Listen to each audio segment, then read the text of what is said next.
2, 3, 4. So what's up guys, another vlog na naman mula kay Junie A. So punta lang ako ng Calderaya saglit. BMW.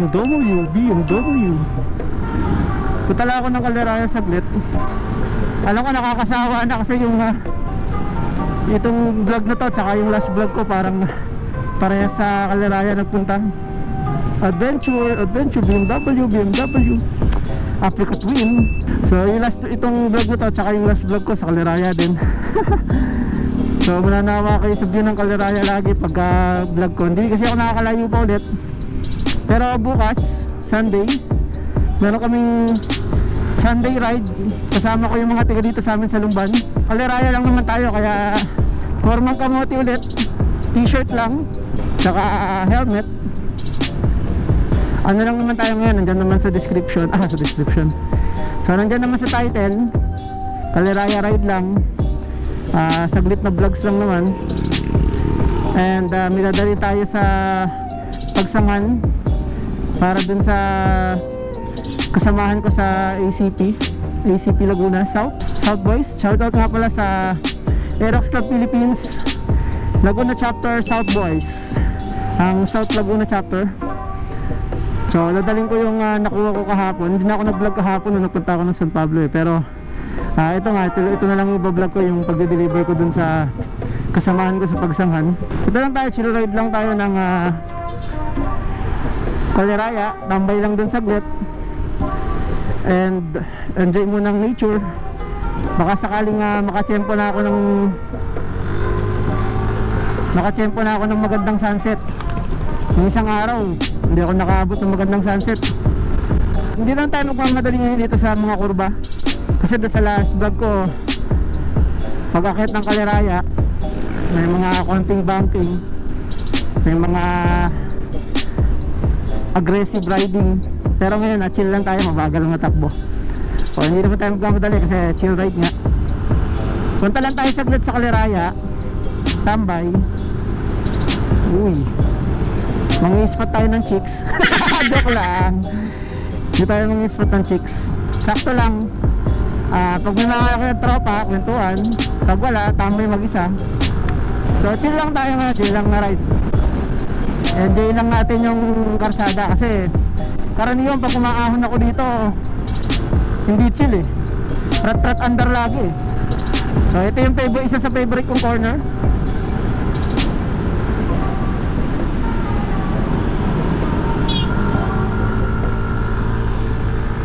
Yan yung favorite kong corner. Hindi ko pa rin na-perfect yung corner na yan. Last time na napunta ako dito sa Calderaya medyo mag-overshoot ako pero chill lang tayo yan. Tsaka itong part na to, so naalala ko nga pala yung taga dito sa amin, naahon siya dito ng naka-fixed gear, lupet. So yun nga, katulad ng sabi ko, ang dami nagja-jogging dito, daming nagbabike, lalo pag gantong hapon kasi napaka-chillaxing ng hangin dito sa Calderaya pag hapon. Kaya yung iba pag nadayo dito magbubuko, yung iba na diretso dun sa tabing yung lawa, yung pinupuntahan ko dun sa last block. So pupuntahan ko ulit ngayon, tatambay lang natin, enjoy lang natin nature. Then pagbaba natin diretso tayong Pagsangan. Dadalhin ko lang yung kinuha ko sa San Pablo. Ayan nakakatakot mga aso dito. Grabe, nakakahata ulit tong motor ko. Doon sa short ride vlog ko dito sa Calderaya din, hindi makapalo itong motor ko ng malupit, hindi katulad nito.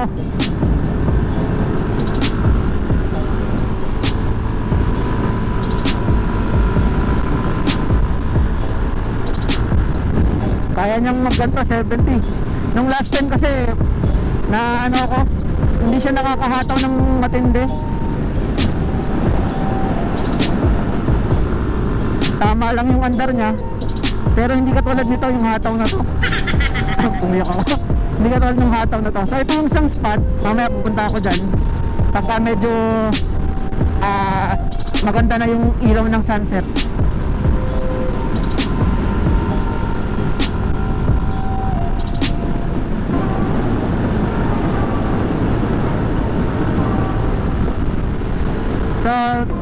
nga na-upload ko na ngayon yung araw nga. Ngayong araw na in-upload ko yung isang vlog ko, yung nag-deliver ako.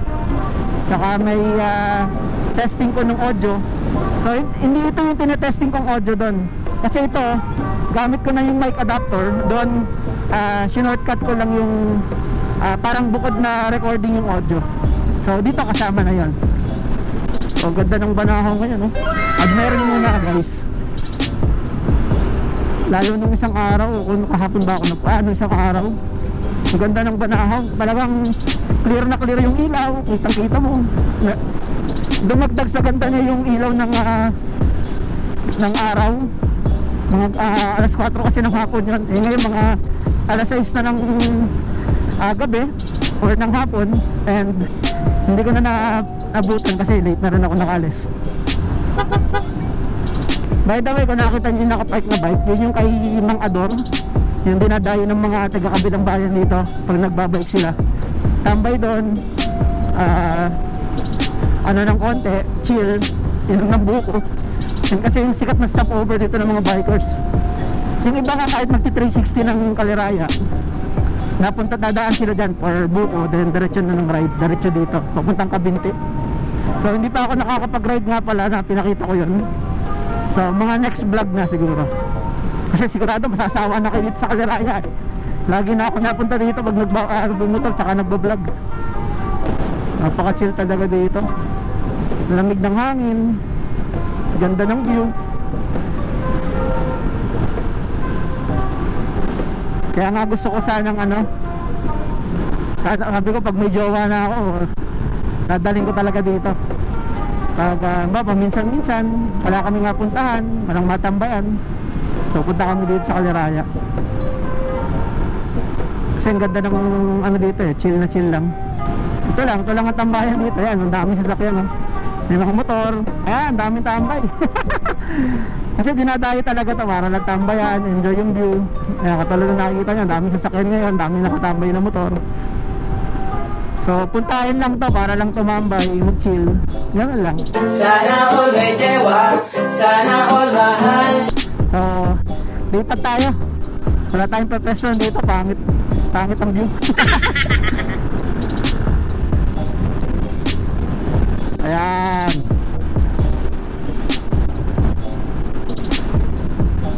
Siguro sisingit ako ng picture itong motor ko dito sa lugar na to. Ganda kasi ng view dito eh. Talagang pag ine-enjoy mo talaga yung pupuntahan mo, talagang magiging masasatisfy ka sa pinupuntahan mo. Kasi pag hindi mo na-enjoy yung pinupuntahan mo, syempre hindi ka satisfied. Kumbaga hindi ka masaya.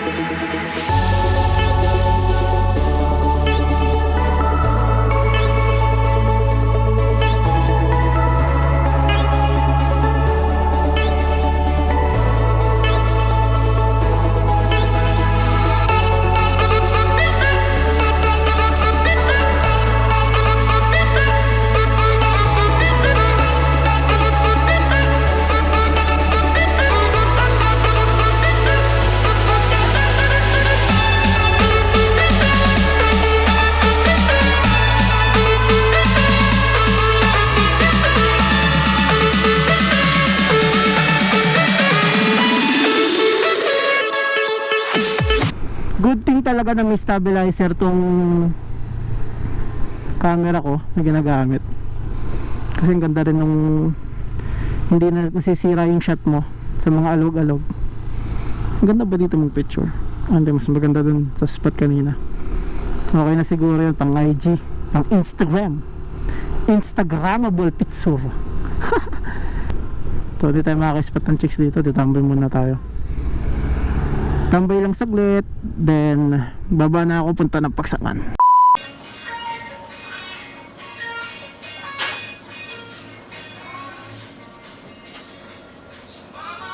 A few moments later. Ayun, ang ganda ng sunset.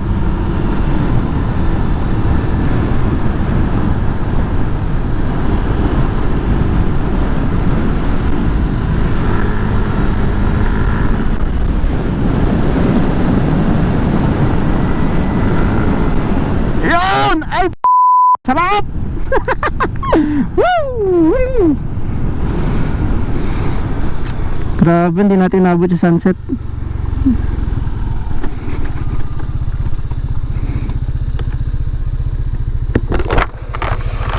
Nakalubog na yung araw. Hindi natin inabot. Sobrang late na kasi ako nakakyat. A few moments later. So, re-recta na tayo ng Pagsangan para madali na itong nasa compartment ko and dire-diretso na tayo. Sarap talaga ng feeling pag nandito sa Caliraya. Napaka-refreshing ng hangin. Habang nagra-ride ka, maraming puno ka nakikita. So katulad ng feeling ko pag napunta ako sa Marilake, laging ganun yung pakaramdam ko. Kasi sa Marilake syempre mataas yung lugar, malamig, and maraming puno, nakaka-relax. Kaya nga nung nagkaroon ako ng motor tapos dinayo ang Marilake, sabi ko ganun palang feeling sa Marilake, yung talaga nakaka-relax. Kapag stress na stress ako sa trabaho ng buong weeks, pag stress na stress ako sa trabaho ng buong week, nung naka-ride ako doon or umulit ako ng ride, doon ko naramdaman na nakaka-relax pala talaga pag maraming puno, malamig na hangin. So yun, damang-dama ko yun sa Marilake nun. Kaya nga sabi ko, kung hindi nag-quarantine at may pasok na ngayon, sigurado at least once a month or twice a month napunta ako dun sa Marilake para lang mag-unwind, maka-relax, maging stress free sa mga gawa-gawa ko. Balik. Kaya delikado dito sa lugar dito eh. Hindi tinatali ang mga aso eh. Meron nga pala ako share sa inyo guys. Gusto ko magpunta dito sa Caliraya, yung mga 4 ng hapon tsaka umagang-umaga. Kasi alam ko pag weekends may mga nagra-ride din dito. Gusto kong gawin yung yung mangi-spot ako ng mga riders, yung parang ginagawa sa Marilake ng mga Sierra Lens photography ng mga grupo nila. Gusto ko mag-practice dito ng ganun kasi minsan or madalas pag weekend may mga nadayo dito ng ride. Parang gusto kong mag-photography din ng mga nagra-ride, bike, motor, sasakyan, mga nagja-jogging pag umaga tsaka hapon.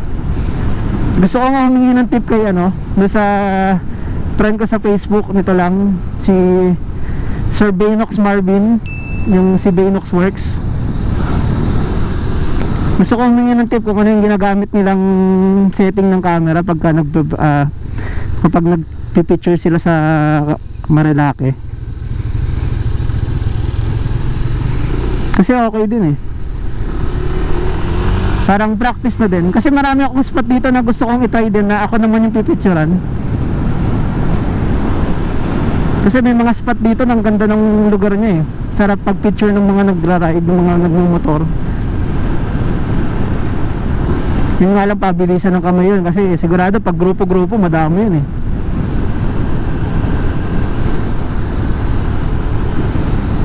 Kasi marami nga dito, katulad ng sabi ko kanina, marami nagra-ride dito ng bike, ng nagja-jogging, karaniwan mga sasakyan. Kasi marami na dayo dyan pagka, siguro pag umaga, yung mga naka big bike. Napanood ko nga si Motor, nagpunta din sila dito, tinesting niya yung bagong release ng motor. Dito din sila nagpunta sa Caliraya eh. Kasi taga Laguna lang din naman si Motor, dinayo niya, pinuntahan niya. Dami ko rin kwento talaga pagka nagra-ride. Kaya nga minsan nanghihinayang ako pagka nagmumotor ako tapos hindi ako nakapag-video or nakapag-vlog. Ang dami kong nakakatuwang moment habang nagmumotor. Talagang everyday iba't ibang may experience mo sa highway or sa karsada pagka nagmumotor. So kaya dun naisip ko, siguro pagka may pupuntahan ako, somewhere sa San Pablo or may ride, magbe-video na ako kasi sayang yung experience kung hindi ko din na-share sa inyo. Sa ilang subscribers ko, di sana man lang na-share ko, di ba? I've been going way too out of myself. Guess that is the reason I've been feeling like hell. So dito yung kanila. Lapit na rin tayo.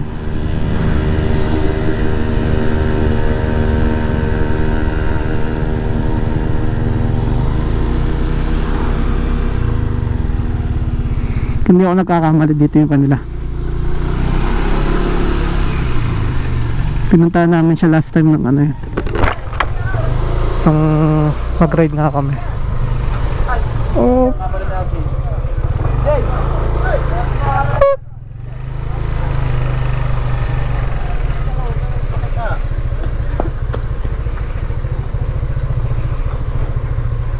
Tao po. A few moments later.